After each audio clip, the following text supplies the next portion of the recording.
जो अर्ज माघारी पाठवणाऱ्या महिला आहेत त्या स्वतः विनंती करतायत की आम्हाला पैसे साधारणपणे हा मी सुरुवातीला सांगितलं की हा जो डेटा आहे हा रोज वेगवेगळ्या पद्धतीनं बदलत असतो. रोज 5-6 ऍप्लिकेशन येतात, खालच्या स्तरावर येत असतात. 3,500-4,000 आतापर्यंत त्या ठिकाणी आलेले असतील, पण त्याच्यामध्ये रोज जी काय आहे 4-5-10 अर्जांची ही वाढच होत असते. पण हे आम्ही मागवून घेतलेले नाहीयेत. हे स्वतःहून जे लाभार्थी आहेत, ज्यांनी लाभ घेतलेला आहे 2-3-4 महिने, पण त्यांना त्या ठिकाणी आता वेगवेगळ्या कारणांमुळे त्यांना माहिती झालेलं आहे की आपण अपात्र आहोत, हे व्हॉलेंटरीली जे देत आहेत स्व इच्छेने, हे त्या आपण अर्जांबद्दल बोलत आहे. आम्ही शासन म्हणून कुठल्याही एका लाभार्थ्याच्या लाभालाही हात लावला नाहीये किंवा त्यांच्याकडे कुठल्या पद्धतीचे आम्ही संपर्क करून कुठली माहिती अजून मागवलेली नाही. काही ज्यांनी व्हॉलेंटरीली अर्ज पुढे केलेले आहे की आमचे लाभ परत द्या, अशी एखादी केस आहे का तुमच्याकडे? असे तर आपणच त्या ठिकाणी आपल्याही माध्यमातून अनेकदा गेलेला आहे की 4-4.5 हजार महिला अशा आहेत, 4-4.5 हजार आहेत.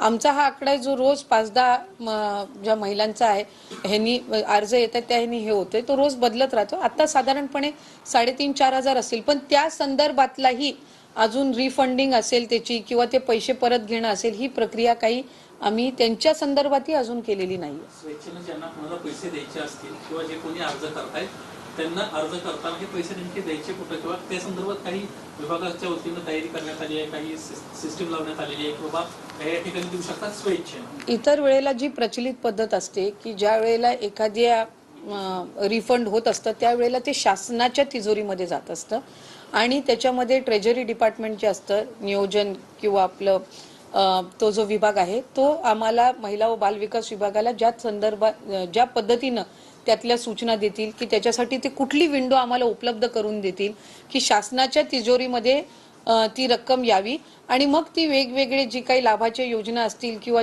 वेगवेगळे जे काही शासनाचे इतर प्रोजेक्ट्स असतील तर त्यासाठी ते वापरावे. तर तो त्या शासन म्हणून तो अधिकार असतो. तर ती जी विंडो आम्हाला उपलब्ध करून देतील त्या पद्धतीने ती प्रक्रिया होईल. पण अद्याप तरी ज्यांनी व्हॉलेंटरीली आमच्याकडे अर्ज दिलेले आहेत त्यांच्या संदर्भातली पण ही प्रोसिजर अद्यापही सुरू झालेली नाही. एखाद्या महिलेने पैसे रिटर्न दिलेत का? हे साधारणपणे अर्ज दिलेले आहेत, ऍप्लिकेशन्स दिलेले आहेत, त्याच्या संदर्भातली त्यांनी कारणं जोडलेली आहेत आणि त्या संदर्भातलं जे काही स्क्रुटिनी आहे ते स्थानिक पातळीवर सुरू आहे. काही आणखी एक मुद्दा होता